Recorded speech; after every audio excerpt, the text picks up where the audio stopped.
Bienvenidos a Un Momento con Jesús, el podcast que te acerca a la palabra de Dios y a su mensaje de amor y salvación. Soy Awildy Pinales y hoy vamos a reflexionar un pasaje del Evangelio de San Lucas, el capítulo 4. Este pasaje nos narra lo que sucedió cuando Jesús visitó su pueblo natal, Nazaret, y predicó en la sinagoga.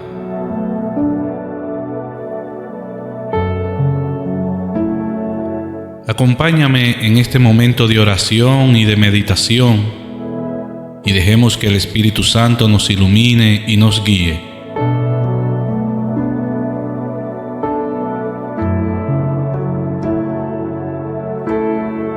En el nombre del Padre, del Hijo y del Espíritu Santo. Amén.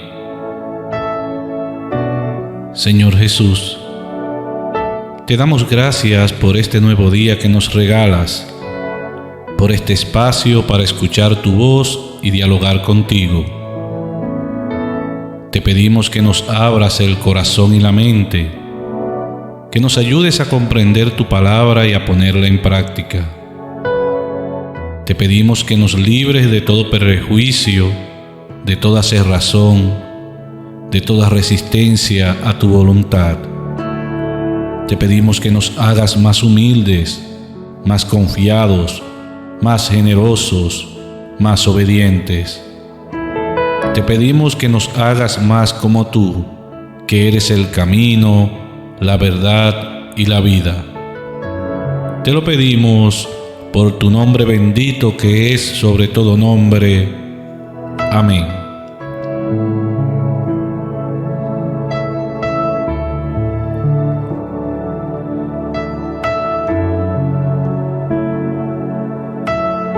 El Evangelio de hoy es de San Lucas, capítulo 4, versículos del 24 al 30. Cuando Jesús llegó a Nazaret, dijo a la multitud en la sinagoga: «Les aseguro que ningún profeta es bien recibido en su tierra. Yo les aseguro que había muchas viudas en Israel en el tiempo de Elías, cuando durante 3 años y 6 meses no hubo lluvia del cielo y el hambre azotó a todo el país. Sin embargo, a ninguna de ellas fue enviado Elías, sino a una viuda de Sarepta, que es el país de Sidón.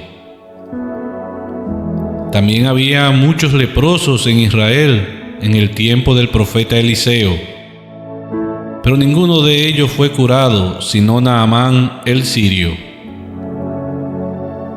Al oír estas palabras, todos los que estaban en la sinagoga se enfurecieron y levantándose, lo empujaron fuera de la ciudad hasta un lugar escarpado de la colina sobre la que se levantaba la ciudad, con intención de despeñarlo. Pero Jesús, pasando en medio de ellos, continuó su camino. Palabra del Señor. Gloria a ti, Señor Jesús.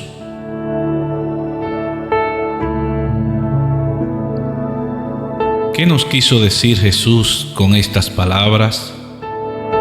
¿Por qué provocaron la ira de sus paisanos, que lo empujaron fuera de la ciudad y quisieron matarlo?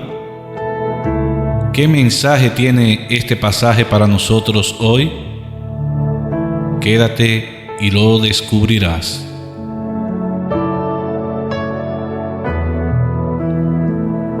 Para entender mejor lo que Jesús dijo, tenemos que recordar el contexto histórico y religioso en el que vivía. Jesús, un judío, y como tal, pertenecía al pueblo elegido de Dios, el pueblo de Israel.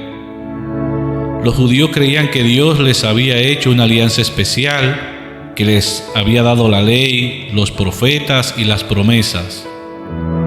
Ellos esperaban la llegada del Mesías, el ungido de Dios, que vendría a liberarlo de la opresión de los romanos y a restaurar el reino de David. Los judíos se consideraban superiores a los demás pueblos, a los que llamaban gentiles o paganos, y los despreciaban por su idolatría y su impureza. Jesús, sin embargo, vino a romper con esa mentalidad exclusivista y nacionalista. Jesús vino a revelar que Dios es el Padre de todos los hombres, que su amor y su misericordia no tienen fronteras, que su salvación es para todos los que creen en Él, sin distinción de raza, cultura o religión. Jesús vino a cumplir la ley y los profetas, pero no de la manera que los judíos esperaban. Jesús vino a establecer un reino nuevo, un reino de justicia, de paz y también de amor. Un reino que no es de este mundo, sino que está en el corazón de los que lo siguen.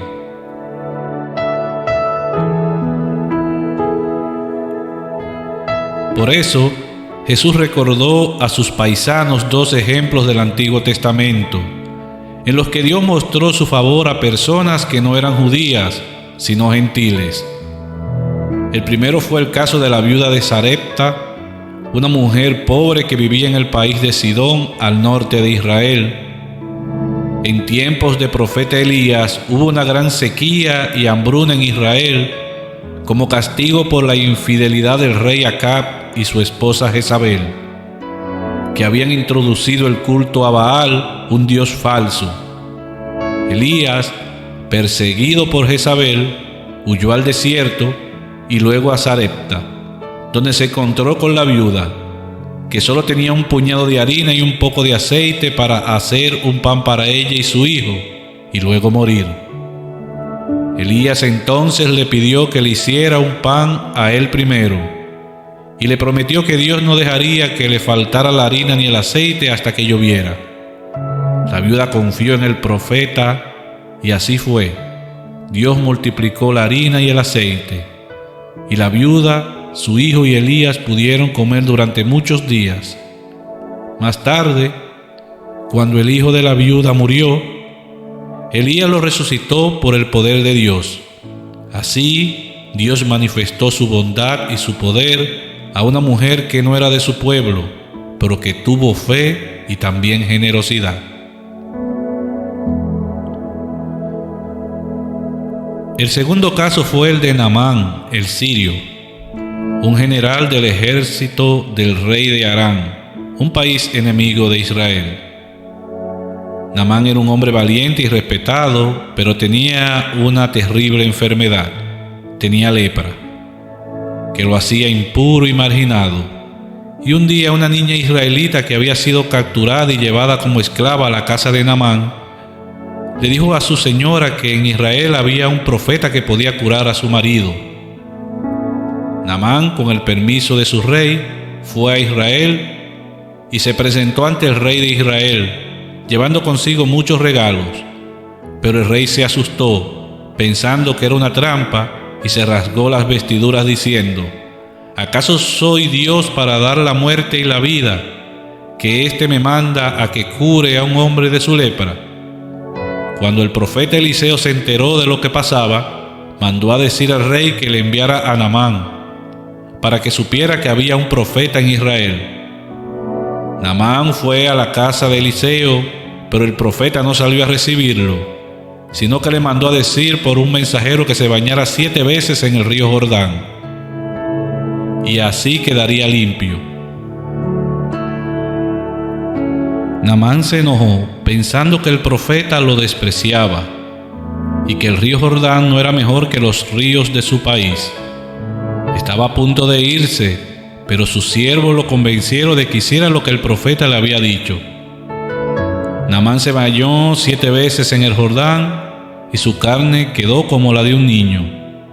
Entonces reconoció que el Dios de Israel era el único Dios verdadero, y quiso ofrecerle un regalo a Eliseo, pero el profeta no aceptó nada, sino que le dijo que se fuera en paz. Así, Dios sanó y salvó a un hombre que no era de su pueblo, pero que tuvo humildad y obediencia. Estos dos ejemplos, mis queridos hermanos, fue lo que Jesús mencionó y tenían un doble propósito. Por un lado, mostrar que Dios es el Señor de la historia, que actúa con libertad y soberanía, que que elige a quien quiere para manifestar su gloria y que no se deja encerrar en una religión o una nación, que amaba a todos los hombres y quiere que todos se salven. Por otro lado, mostrar que la actitud que agrada a Dios no es la de la soberbia, la autosuficiencia y el orgullo, tampoco la envidia, la violencia, sino más bien la actitud de la fe, de la confianza, de la generosidad, de la humildad, la obediencia y la paz. Estas actitudes son las que hacen posible que Dios obre milagros en nuestras vidas, que nos bendiga, que nos cure y que también que nos salve. Lamentablemente los paisanos de Jesús no entendieron ni aceptaron este mensaje. Ellos se creían los dueños de Dios, los únicos.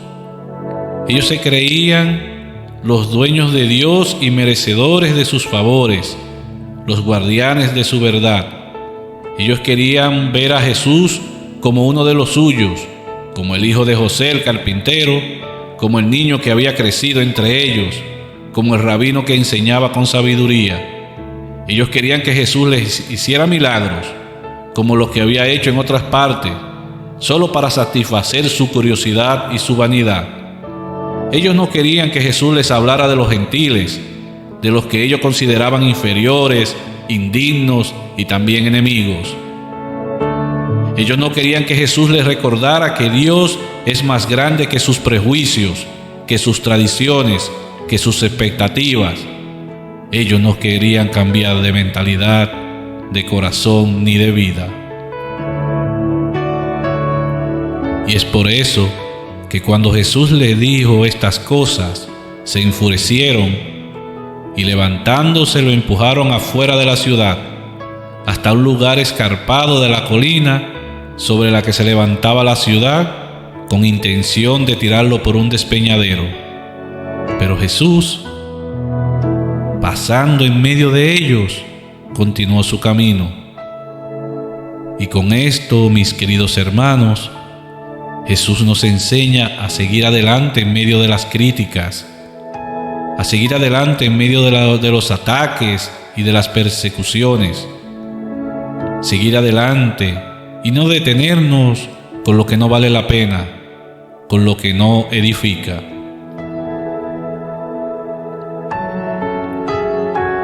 Vamos a culminar nuestra reflexión con esta oración. Te invito nuevamente a acompañarme. Señor Jesús, te damos gracias por tu palabra que nos desafía, nos consuela, nos transforma. Te pedimos que nos ayudes a ser fieles a tu llamado, a seguirte sin miedo, a ser testigos de tu amor en el mundo.